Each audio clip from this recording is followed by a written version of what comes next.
PPB JIB के module B से related दो काफी इंपॉर्टेंट चैप्टर्स हैं। One it's related to personal finance और दूसरा है laws related to bills finance. तो उनसे रिलेटेड जो इंपॉर्टेंट क्वेश्चंस हैं वो इस वीडियो में हम कवर करेंगे। टोटल 3 पार्ट रहेंगे इस वीडियो के। मेक श्योर कि आप सभी वीडियोस को गो थ्रू करें।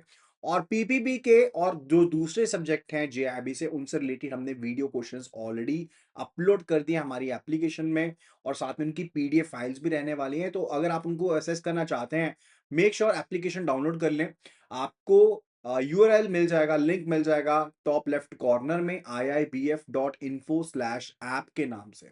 अगर iOS यूजर हैं तो ORG कोड इस्तेमाल करना पड़ेगा, GEGKT। चलिए आज का सेशन करते हैं start. And the first question it's related to the personal finance. So question it says a bank issues a credit card to Shah Rukh Khan and activates it without his explicit consent, subsequently billing him an annual fee. According to Reserve Bank of India guidelines, what is the full extent of the bank's liability in this situation? तो इस situation में bank liability क्या बनेगी और क्या उसका scope रहेगा, उसके बारे में we need to answer, right?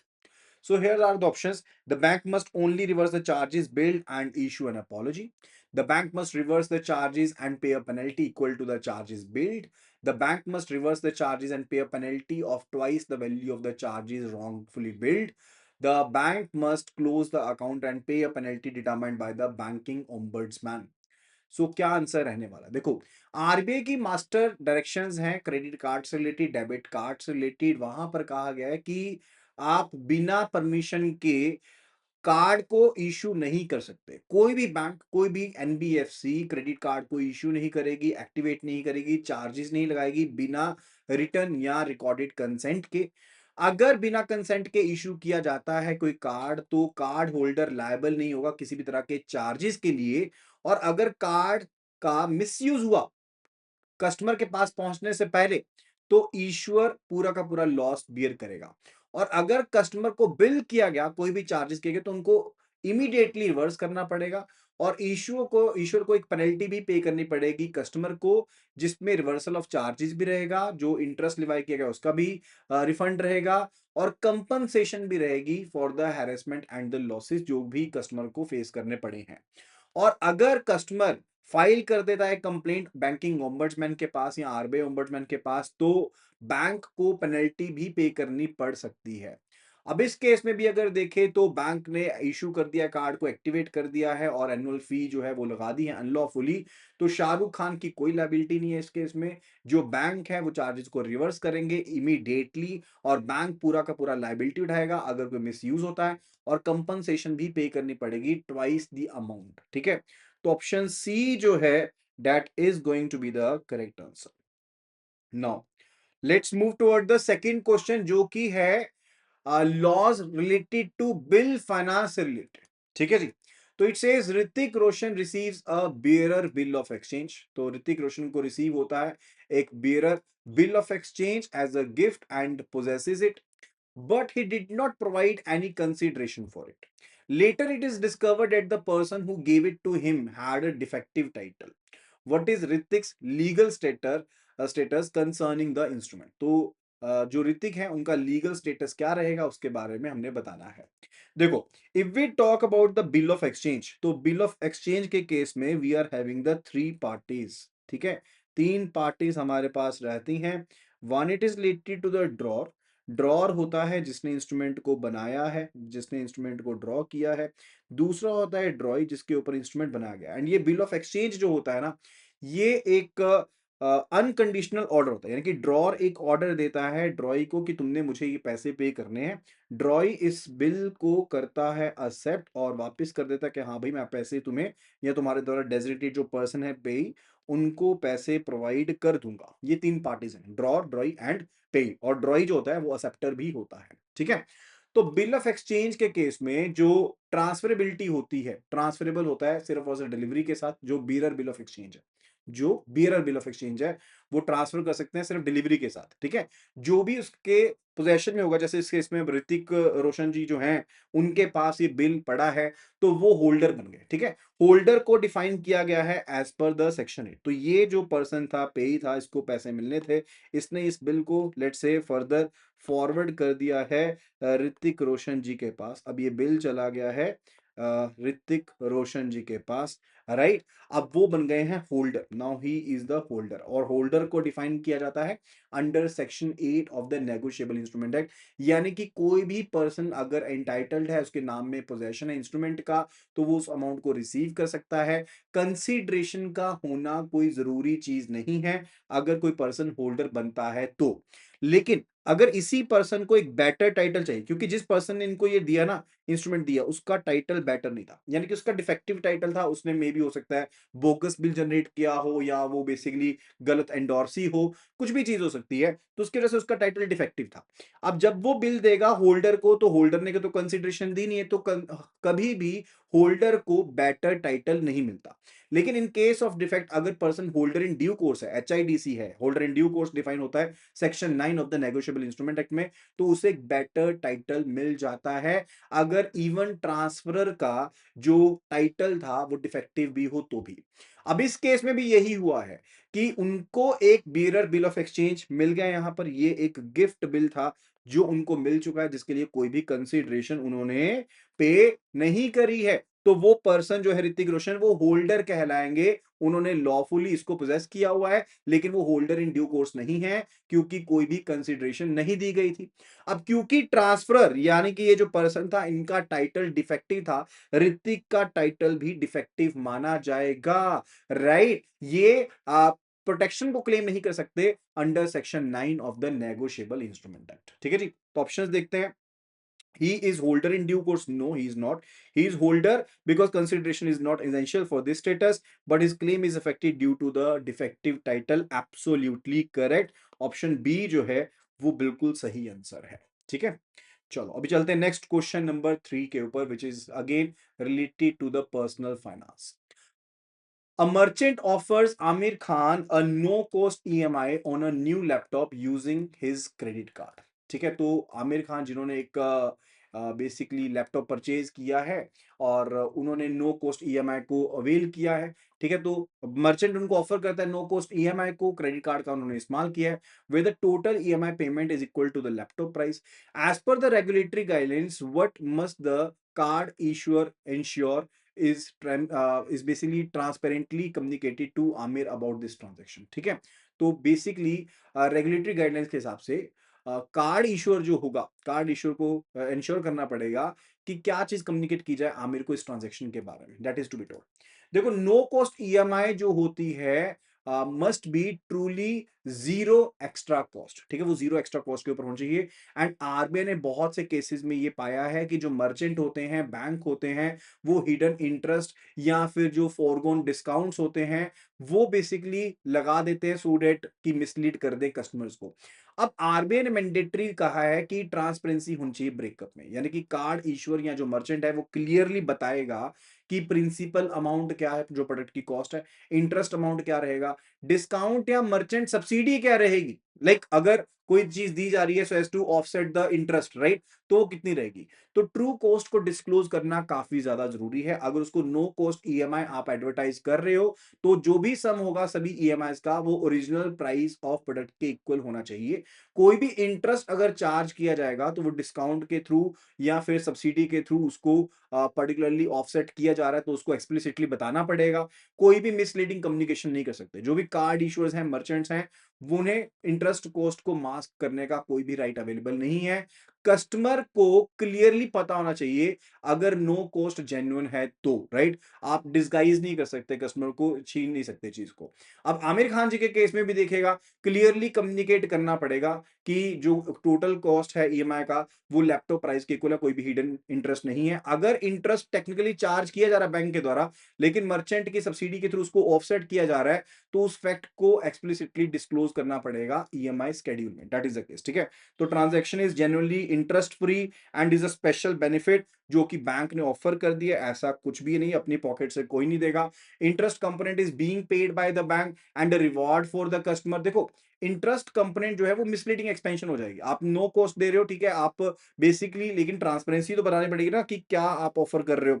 तो आपको बताना पड़ेगा कि कोई सब्सिडी है या कोई डिस्काउंट दे रहे हो, वो बताना पड़ेगा, तो ये भी गलत है। Interest principal and the amount of upfront discount provided by the merchant and card issuer to make it appear as no cost EMI, this is the true funda which is being used. लेकिन आप उसको miscommunicate नहीं कर सकते, आपको properly बताना पड़ेगा, ठीक है। नाउ क्वेश्चन नंबर 4 पर चलते हैं। It says a USAID's bill of exchange is due for payment on a date that turns out to be a public holiday. ठीक है, तो एक यूसेंस है। यूसेंस का मतलब क्या होता है कि पेमेंट अभी की अभी नहीं करेंगे, कुछ टाइम रुक के करेंगे।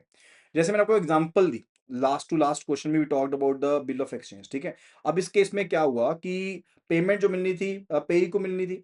अब पेई को लेट से पेमेंट जो मिलनी थी वो मिलनी थी महीने बाद या 2 महीने बाद, एक फिक्स टाइम पीरियड के बाद। तो उसी के बारे में बात कर रहे हैं, ठीक। या उसे हम क्या कहते हैं, we say to be usance bill of exchange. A USAID's bill of exchange is due for payment on a date that turns out to be public holiday, जो कि सेंट्रल गवर्नमेंट के द्वारा डिक्लेयर की गई है under the negotiable instrument act. When does this bill legally become payable? तो ये bill कब पेबल अब माना जाएगा, उसके बारे में हमने बताना है। अगर बिल जो ड्यू होता है वो पब्लिक हॉलीडे वाले दिन ड्यू होता है, अगर कोई भी bill of exchange, promissory note या चेक जो है वो पेएबल है इस तरह की डेट के ऊपर जिसे पब्लिक हॉलीडे डिक्लेयर किया गया है बाय द सेंट्रल गवर्नमेंट, तो इंस्ट्रूमेंट जो रहेगा वो प्रीसीडिंग बिजनेस डे को पेएबल रहेगा। प्रीसीडिंग का मतलब होता है पिछले दिन को पेएबल रहेगा।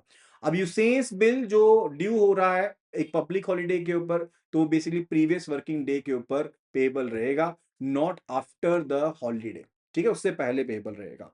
तो इस बेसिकली ऑप्शंस कह रहे हैं the bill is payable on the day immediately succeeding, not succeeding, preceding. The bill is payable on the same day, no. The bill is pay preceding business on the next preceding business day, option C is absolutely correct, ठीक है। Option C is the correct answer. Question number 5 पर चलते हैं। Ranbir Kapoor notices an incorrect charge on his credit card statement and raises a protest with his bank. According to the guidelines of wrongful billing, what is the maximum period the bank has to provide him with an explanation and, if necessary, documentary evidence? सो रणबीर कपूर ने notice किया कि इनके credit card में जो charge लगाया गया है वो गलत लगाया गया है, तो क्या गाइडलाइन है उनके बारे में, we need to answer accordingly. Option देखते हैं कि 15 दिन में, 60 दिन में, 45 दिन में या 30 दिन में कब तक इंफॉर्मेशन बैंक की तरफ प्रोवाइड की जाएगी। तो रणबीर कपूर को एक प्रॉम्प्ट एंड ट्रांसपेरेंट रेजोल्यूशन देना पड़ेगा बैंक को। एंड आरबीआई के जो मास्टर डायरेक्शंस हैं debit card credit card issuance and conduct को लेकर के, अगर कस्टमर एक प्रोटेस्ट लॉन्च करता है अगेंस्ट द बिलिंग एरर, तो कोई भी अनऑथराइज्ड या फिर इनकरेक्ट अगर चार्ज लगा है, तो बैंक को या इशूइंग जो एनबीएफसी है उनको एक एक्सप्लेनेशन प्रोवाइड करनी पड़ेगी, अगर कोई रिक्वायर्ड है डॉक्यूमेंट्री एविडेंस देना पड़ेगा, maximum in the period of 60 days, maximum 60 दिन के अंदर अंदर जो एविडेंस है, जो दिक्कत है उसको सॉल्व करना पड़ेगा, राइट, ये चीज रहती है। So the answer here will be option B, that is 60 days from the date of the transaction. Now let's move to the next question. तो एक यहां पर ना मैं आपको अपडेट देना चाहता हूं क्वेश्चन नंबर 5 से रिलेटेड ही, कि जो 60 डेज की लिमिट है ना वो बेसिकली कस्टमर प्रेफर कर सकता है अपने कंप्लेंट के बारे में, राइट। 60 डेज की लिमिट जो है वो कस्टमर्स के लिए है कि वो अपनी कंप्लेंट्स को प्रेफर कर सकते हैं, बैंक के रिस्पॉन्स के लिए नहीं है, ठीक है। तो यहां पर मैं इसको थोड़ा सा ऑल्टर करना चाहता हूं। जो बैंक के रिस्पॉन्स के लिए पर्टिकुलर टाइम पीरियड है, डेट इज 30 डेज, वो 30 दिन का टाइम पीरियड है। सो ऑप्शन डी जो है that's particularly 30 days, option D जो है that will be the answer. जो 60 डेज का टाइम पीरियड है, मैं यहां पर इसको करेक्ट कर देता हूं, 60 डेज का जो टाइम पीरियड है वो है रिलेटेड कि कस्टमर उस चीज के बारे में बता सकता है। अब बैंक ने जो रिस्पॉन्स देना है वो 30 दिन के अंदर अंदर रिस्पॉन्स देना है। Now let's move toward the question number 6।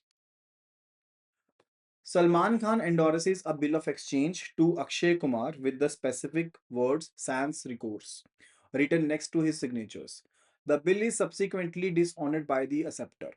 What is the legal implication of the specific type of endorsement for Salman? तो सलमान के लिए क्या implications रहेंगे उस चीज के बारे में we need to tell अब एंडोर्समेंट की अलग-अलग टाइप होती है, उसमें एक स्पेसिफिक टाइप होती है, that is a sense recourse endorsement. Like एक बिल है जो दिया गया है यहाँ पर टू सम डिफरेंट पार्टीज। अब इस पर्टिकुलर सिनेरियो में अगर हम देखें तो सलमान खान ने एंडोर्स किया बिल ऑफ एक्सचेंज को अक्षय जी के पास, ठीक है।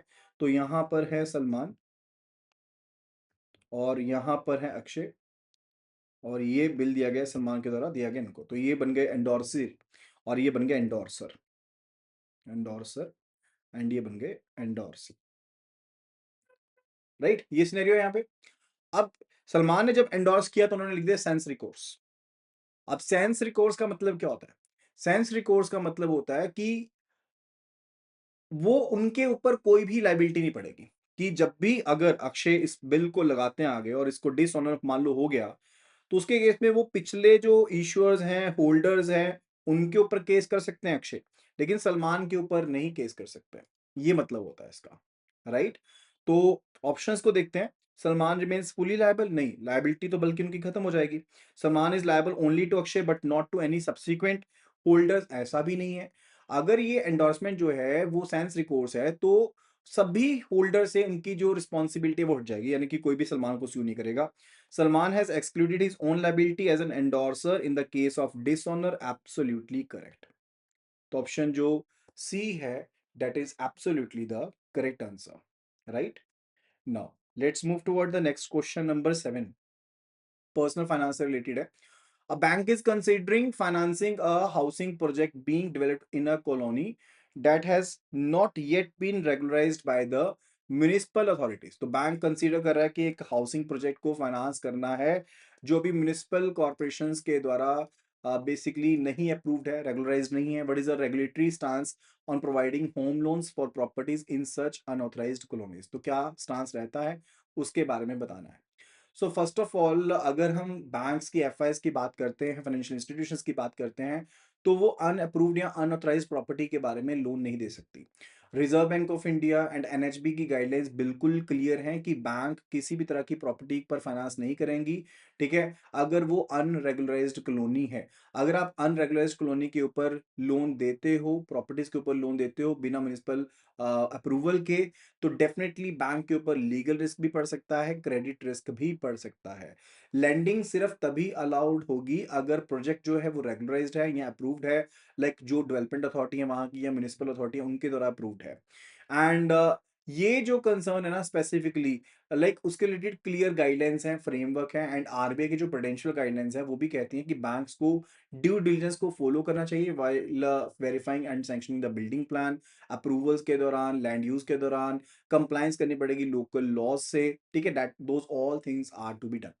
ऑप्शंस देखते हैं। Loans are permitted if the builder provides a corporate guarantee and the property is insured. तो ऐसा कुछ नहीं है, बिल्डर चाहे जो मर्जी गारंटी दे दे, लेकिन अगर रेगुलराइज नहीं है तो that's not safe at all, right. तो ऑप्शन ए तो करेक्ट नहीं है। Loans can be guaranteed provided the borrower gives an undertaking to get colony regularised within a specific period, that is also not correct, वो भी सही नहीं है। Option C, the no loan should be given for properties in unauthorised colony until or unless they have been regularized and all development charges have been paid, तो वो correct है।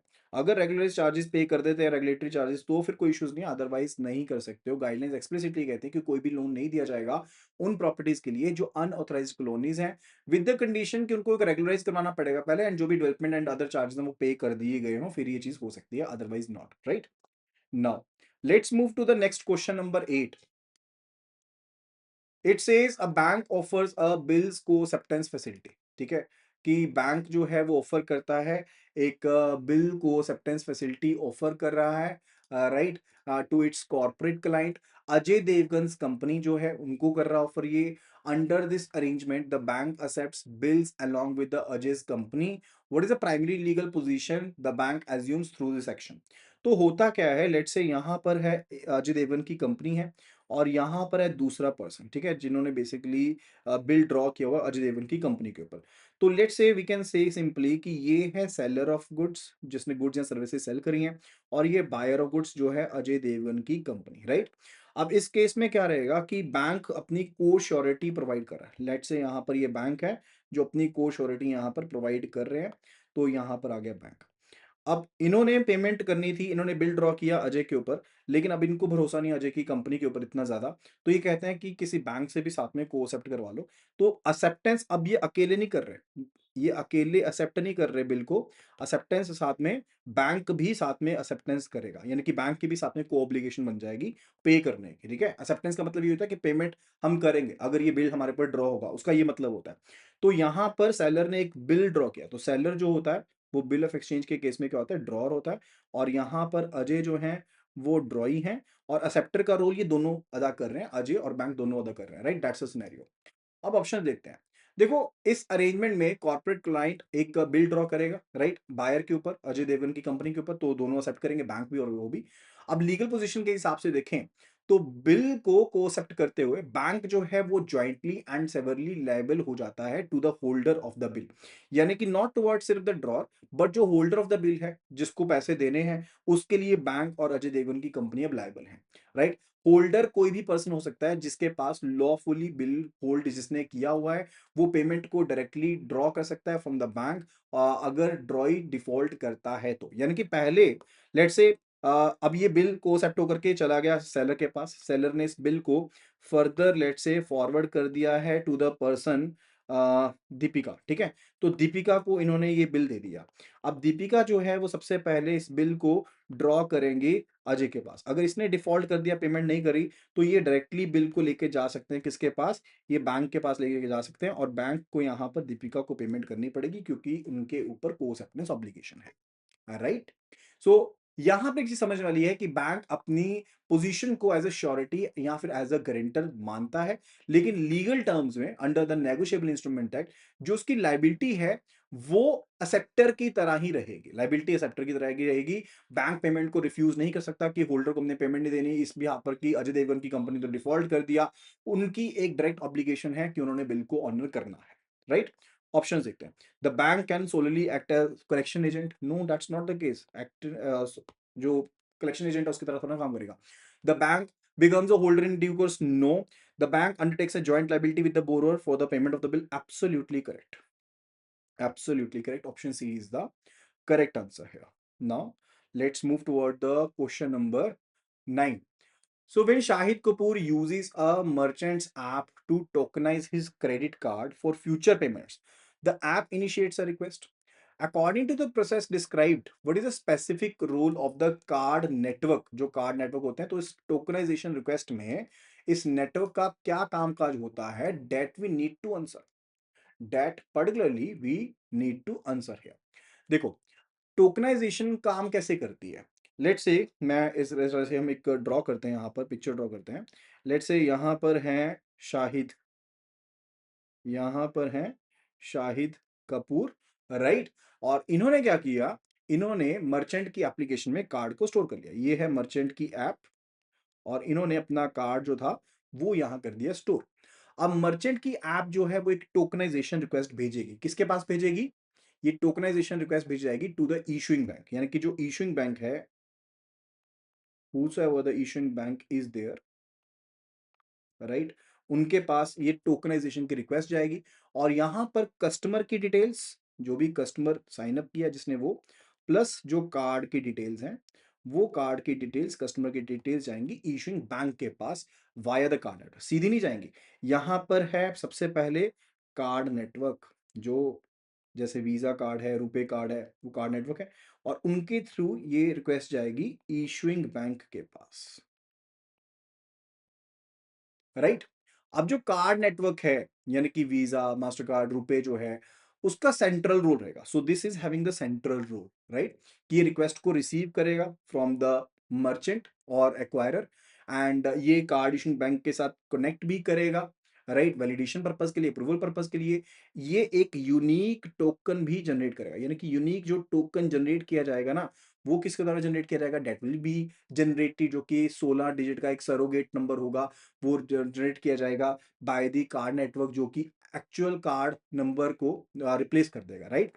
And return कर देगा इस टोकन को to the merchant, यानी कि इसने वैलिडेट करा, डाटा वैलिडेट करके लिया, और उसके बाद इसने टोकन रिटर्न कर दिया टू द मर्चेंट और acquirer bank for the future transactions. That's it, right? तो कार्ड नेटवर्क का क्या रोल है? ये टोकन सर्विस प्रोवाइडर की तरह एक्ट करता है। It acts as a TSP, ये एक टीएसपी की तरह एक्ट करता है। ये रिक्वेस्ट को वैलिडेट करता है, ये जनरेट करता है, इश्यू करता है, मैनेज करता है टोकन को, राइट, जो कि यूज किया जाएगा instead of the card number. And ये भी इंश्योर करता है कि टोकन यूनिक हो merchant plus device plus card combination के लिए। तो ये जो टोकन जनरेट किया जाएगा ना, एक इंपॉर्टेंट फैक्ट है यहाँ पर, इट शुड बी यूनिक। किसके लिए यूनिक हो? तीन तरह की चीजें हैं। एक है मर्चेंट प्लस जो कार्ड है प्लस जो डिवाइस है। मैकडोनल्ड खाते हो ना, तो एमसीडी याद कर लो, राइट। तो मर्चेंट कार्ड एंड डिवाइस के लिए जो टोकन होगा वो यूनिक जनरेट होगा, राइट। अब ये ऑप्शंस देखते हैं। The card network directly generates the token and sends it back to the Shahi device. Directly नहीं generate कर देगा, through the issuing bank generate करेगा. The card network forwards the tokenization request from the merchant's app to the card issuer, and with the issuer's consent issues a corresponding token. Absolutely correct. Option B is the more relevant answer. Generate वही करता है लेकिन with the acknowledgement, with the request, right? So that's to be done. So after that, it's the question number 10. It says a bank provides financing to its customer, Siddharth Malhotra, against two different types of bills. The first is documentary bill payable on demand, जो कि payable on demand है. दूसरा यूसेंस bill payable 90 days after sight, यानी कि presentation के 90 days बाद पे होगा, right? How would the bank classify these two financing facilities respectively? इन दो फाइनेंसिंग फैसिलिटीज को किस तरह से रिफ्लेक्ट किया जाएगा, किस तरह से बताया जाएगा, उसके बारे में we need to answer. So both will be classified as bill discounting. The first is bill purchase, second is bill discounting. देखो nomenclature का फर्क होता है. Where it's related to the, मैं आपको यहाँ पर बता देता हूँ. Where it is related to the demand bill, right? जहाँ कहीं demand bill generate होता है. In that particular scenario, we say कि bill purchase किया है, purchase हुआ है, demand bill के केस में, right? And where we are talking about the usance bill, कि थोड़ा गैप है, अभी अभी नहीं पेमेंट्स आपके साथ होएगी, there we say discounting of the bill, that the bill is discounted, discounting of the bill. And where the third case is related to letter of credit. Letter of credit में तो bill generate होता है ना, so when it is related to letter of credit, then we say negotiation, negotiating the bill. ठीक है, वहां पर हम कहते हैं कि बिल नेगोशिएट करना है. ये तीन चीजें होती हैं. तो अब यहां पर ध्यान से समझो, डॉक्यूमेंट्री जो बिल है पेबल ऑन डिमांड है, डिमांड बिल जिसको हम कहते हैं, राइट, वो इमीडिएटली पे करना पड़ता है प्रेजेंटेशन के ऊपर, राइट. तो जब एक बैंक फाइनेंस करता है इस तरह के बिल को, उसको हम कहते हैं bill purchasing. As I told you, demand bill को क्या कहते हैं? बिल परचेजिंग कहते हैं. क्यों? क्योंकि बैंक जो है इसेंशियली परचेज करता है बिल को, इमीडिएटली पेमेंट दे देता है सेलर को, ठीक है, एंड फिर कलेक्ट करता है ड्रॉई से, तो इसलिए इसको परचेज कहते हैं. एंड जब हम बात करते हैं यूसेज बिल की, जो कि फ्यूचर डेट के ऊपर पेएबल है, तो बैंक जो होता है इस तरह के बिल को डिस्काउंट करता है. क्यों? क्योंकि बैंक जो होता है वो सेलर को अपफ्रंट अमाउंट पे कर देता है आफ्टर डिडक्टिंग द इंटरेस्ट, जिसको हम डिस्काउंट कहते हैं. यानी कि जितने का बिल था, लेट से 2 लाख का बिल था, 2 लाख में से अपना इंटरेस्ट 3 महीने का निकाल दिया, 90 डेज का निकाल दिया इस पर्टिकुलर केस के हिसाब से, तो उसके बाद बाकी के पैसे दे देंगे, तो डिस्काउंटिंग हो गया, राइट. तो आंसर क्या रहेगा? Answer would be both will be classified as bill discounting. No, the first bill is bill purchase, second is bill discounting. ऐसा ही है, बिल्कुल सही है. ऑप्शन बी जो है, that is the correct answer. That is the correct answer है. Now let's move toward the question number 11. Question number 11 पर चलते हैं.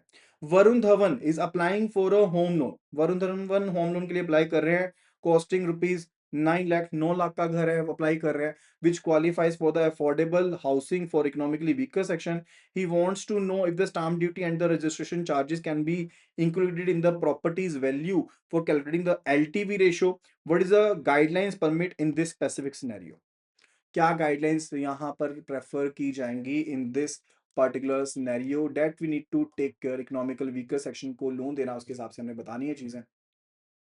सी, आरबीआई की जो गाइडलाइंस है related to the loan to value ratio, related to the affordable housing, उसके बारे में समझते हैं. नॉर्मल रूल क्या कहता है कि हम एलटीवी रेशियो को कैलकुलेट करते हैं, एंड जब कॉस्ट ऑफ हाउस होती है उसमें stamp duty, registration charges and जो डॉक्यूमेंटेशन चार्जेस होते हैं उनको शामिल नहीं करते हैं, उनको शामिल नहीं करते, राइट.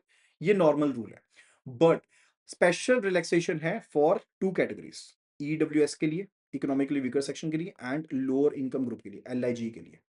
ये स्पेशल रिलैक्सेशन क्या है? आरबीआई ने क्लैरिफाई किया है कि अगर आपने हाउसिंग लोन सैंक्शन करना है ना इकोनॉमिकली वीकर सेक्शन पर्संस को या लोअर इनकम ग्रुप्स को, तो उस केस में ओवरऑल कॉस्ट जहां पर 10 लाख से ज्यादा नहीं हो रही है, ठीक है, जहां पर जो ओवरऑल कॉस्ट है घर की 10 लाख से ज्यादा नहीं हो रही है, वहां पर stamp duty, registration charges, documentation charges, उनको भी शामिल कर सकते हैं for the purpose of the LTV calculation. ठीक है, अब इस केस में देखो, टोटल जो लोन अप्लाई करना था वरुण धवन ने, वो अप्लाई करना था 9 लाख रुपए के लिए, definitely which is below rupees 10 lakh, right, ceiling से तो कम है। कैटेगरी भी ईडब्ल्यूएस है, इकोनॉमिकली वीकर सेक्शन की है, वो भी सही है। तो यस, डेफिनेटली जो स्टैंप ड्यूटी है और चार्जेस हैं उनको हम शामिल कर सकते हैं for the calculation of the LTV purposes, right? So these charges can never be included. In general case, these cannot be included. This can be included for calculating the LTV only for the affordable housing units where the cost does not exceed rupees 10 lakh. Absolutely, जो option B है, that is the correct answer. Question number 12. Ranveer Singh holds a bill of exchange that explicitly states interest is payable, but it fails to specify the interest rate. कि interest rate क्या रहेगा उसको specify नहीं करता। ये जरूर बता दिया कि interest payable है, लेकिन ये नहीं बताया कि कितना interest payable है। The bill is dishonored upon presentation. जब बेसिकली बिल को रिप्रेजेंट किया गया आगे, वो डिसऑनर हो गया। At what rate the interest is Ranveer entitled to calculate the interest due on the bill amount as per the provisions of the NI Act? तो कितना इंटरेस्ट मिलेगा उसको, वो हमने बताना है। देखो, जो रेलिवेंट यहाँ पर सेक्शन है ना, दैट इज सेक्शन 80। सेक्शंस याद रखने की जरूरत नहीं आपको, ठीक है, इंपॉर्टेंट सेक्शन याद रखो, सभी सेक्शंस याद रखने की कोई भी जरूरत नहीं है।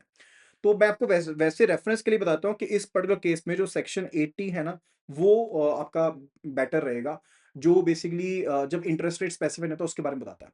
यानी कि अगर कोई इंस्ट्रूमेंट है, let's say bill of exchange है, प्रोमिसरी नोट है या चेक है, इंटरेस्ट मान लो कह दिया पेएबल है, लेकिन ये नहीं बता रहे कि कितना इंटरेस्ट पेएबल है, वो स्पेसिफाई नहीं कर रहे, तो उस पर्टिकुलर सिनेरियो में अगर डिफॉल्ट होता है तो 18% पर एनम के हिसाब से, कितना, 18% पर एनम के हिसाब से इंटरेस्ट जो होता है वो पेएबल रहता है। अब इस केस में भी जो बिल है वो मेंशन कर रहे हैं कि इंटरेस्ट पेएबल है, लेकिन रेट नहीं दिया गया ना, तो बिल डिसऑनर अगर हो गया है तो रणवीर सिंह लीगली इंटाइटल्ड है कि उनको 18% पर एनम के हिसाब से जो बिल का अमाउंट है डिसऑनर की स्थिति में, उनको जब तक पेमेंट नहीं मिल जाती तो उनको वो इंटरेस्ट दिया जाएगा, right? So answer is going to be option B. Option B is the correct answer. Now, next question, it's related to the personal finance.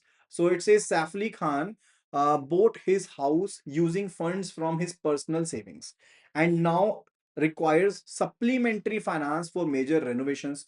He approaches a bank for a loan. Under what condition can a bank grant this supplementary finance against the same property? Right, तो कौन सी conditions के अंदर जो एक supplementary finance है यहाँ पर renovation के पर्पस के लिए, वो दिया जा सकता है सैफ अली खान को? That we need to answer. देखो, जो प्राइमरी हाउसिंग लोन होता है, राइट, जब बोरोर जो है घर को खरीदता है या कंस्ट्रक्ट करता है हाउस को, उसको प्राइमरी कहते हैं, प्राइमरी हाउस कहते हैं, जो बेसिकली आपका विद इन एलटीवी लिमिट के हिसाब से फाइनेंसिंग होती है। सप्लीमेंट्री फाइनेंस होता है रिपेयर के लिए, रेनोवेशन के लिए, एडिशन के लिए। अब आरबीआई एंड एनएचबी जो है वो बेसिकली अलाउ करते हैं बैंक्स को कि एडिशनल फाइनेंस दिया जा सकता है बैंक्स के द्वारा, रेनोवेशन पर्पस के लिए, रिपेयर पर्पस के लिए, इंप्रूवमेंट पर्पस के लिए, इवन इफ अगर ओरिजिनल जो घर था वो अपनी खुद की सेविंग से खरीदा। कंडीशन ये रहती है कि प्रॉपर्टी जो है that must be purchase and constructed with in the contribution, ठीक है, तो अपनी खुद की कंट्रीब्यूशन के साथ परचेज किया हुआ, ये कंडीशन रहती है। एंड बोरोर को यहां पर अब एक्स्ट्रा अमाउंट की जरूरत है, सिर्फ ये कंडीशन है। सो की कंडीशन क्या रहेगी कि जो टाइटल होगा प्रॉपर्टी का वो क्लियर होना चाहिए, वैलिड होना चाहिए, बोरोर के नाम पे होना चाहिए, एंड सप्लीमेंट्री जो फाइनेंस दिया जाएगा वो एक चार्ज क्रिएट करते हुए दिया जाएगा, यानी कि मॉर्गेज का जो चार्ज क्रिएट करते हैं ना, वो चार्ज क्रिएट करके हम देंगे। अब इस केस में भी अगर देखें तो सैफ अली खान ने अपना जो घर खरीदा अपनी पर्सनल सेविंग से खरीदा है, ठीक है, कोई बैंक लोन नहीं है पहले। तो अगर उनको अब एक लोन चाहिए मेजर रेनोवेशन के लिए, तो डेफिनेटली बैंक उनको ग्रांट कर सकता है सप्लीमेंट्री हाउसिंग फाइनेंस, प्रोवाइडेड अगर टाइटल क्लियर है, सैफ अली खान के नाम में है, और अगर वो एक चार्ज क्रिएट करवा देते हैं बैंक के नाम में, ठीक है, तो सैफ अली खान यहाँ पर मॉर्गेजर बन जाएंगे, right? So option say the bank can only provide this finance if it buys out of the property and reloans to him. No, that's not the case.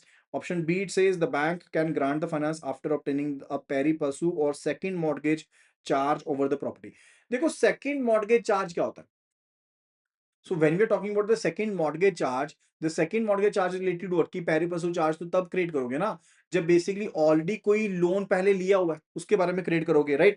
The bank is prohibited, the bank can provide is not prohibited, तो option C भी गलत है. The bank can provide the loan but it must be treated as a unsecured personal loan. No, that is also not correct. तो चारों ही options यहाँ पर ये गलत हैं. Answer is option E, that is none of the above. क्योंकि loan दिया जा सकता है, ठीक है, लोन दिया जा सकता है. इट्स नॉट द केस कि लोन नहीं दिया जा सकता. तो option E I am considering is the right answer for this particular scenario, right?